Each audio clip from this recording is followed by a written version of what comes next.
প্রচারের জন্য তলব ফেসবুকে হচ্ছে। তো তাই ভাবলাম গণমাধ্যমকে আগে বিষয়টি জানাই। আমার এলাকার ভোটারদের ভালোবাসা, সমর্থন, সাহায্য, অনুপ্রেরণায় এত দূর এসেছি। আমি তাদেরকে ছেড়ে কোনো অবস্থাতেই যাব না এবং নির্বাচনের মাঝে আমি আছি এবং শেষ দিন পর্যন্ত ইনশাআল্লাহ যদি আমার মৃত্যু না হয় আমি নির্বাচনের মাঝে থাকব।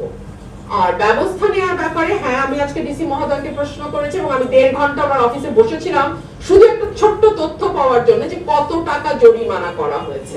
এই তথ্য আমি 1.5 ঘন্টায় পাই নাই। সম্ভবত 1 টাকাও জরিমানা করা হয় নাই।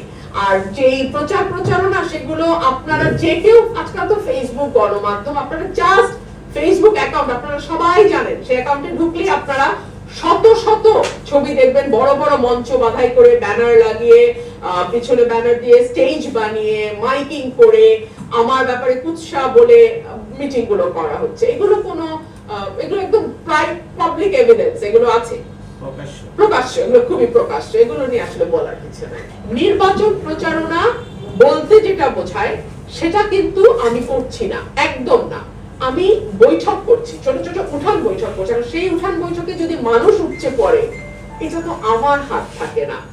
মানুষ চলে আসে এবং আমাকে আমার ব্যাপারে বলা হয় যে উনি একটা ছোট্ট মানে পথসভা করতে গেলে দেখা যায় সেখানে কয়েকশো মানুষ হয়ে গেছে। এটার উপরে তো আসলে কারো কন্ট্রোল থাকে না। তবে সভা বলতে কি বোঝায়? বড় মঞ্চ হবে, ব্যানার থাকবে, সাউন্ড সিস্টেম হবে, মাইক ব্যবহার করা হবে। এর কোনোটাই আমার কোনো সভায় হয়নি। এখানে নির্বাচনী সভা বলা আছে 18-তে, আমি তো সেটা করছি না। তো তাহলে কিভাবে এটা হলো? উনি কোনো জবাব দিতে পারছে না। তো তখন আমি বলেছি যে দেখুন, এই যে মানুষজন এরা যদি এখন খেপে যায়, আমার তো কোনো কন্ট্রোল থাকবে না, আপনি যেতে পারবেন না এখান থেকে।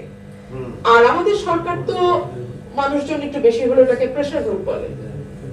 আমি সেটা বলছি না, আমি শুধু বলছি মানুষ খেপে গেলে, কারণ নির্বাচনের মৌসুম এখন, প্রত্যেকেরই নেতা কর্মী সমর্থক ভোটার আছে। তারা যদি মনে করে বারবারই আপার উপরে কেন আসে, তারা যদি খেপে যায়, এই কন্ট্রোল তো ভাই না থাকবে আপনার হাতে, না থাকবে আমার হাতে। এটাই আমি সাবধান করেছি। বাংলাদেশে কিন্তু আরেকটা 5ই আগস্ট হবে, এটা অনেকেই হেডলাইনও করেছেন আপনারা। কারণ মানুষ কিন্তু এখন আর ভোট কারচুপি, আগের রাতে সিল, ব্যালট বাক্স ভরে রাখা, ভিন্ন দলের নেতা কর্মীকে এলাকা ছাড়া করা, ভিন্ন দলের এজেন্টকে কেন্দ্র ছাড়া করা, এগুলো কিন্তু মানুষ মানবে না।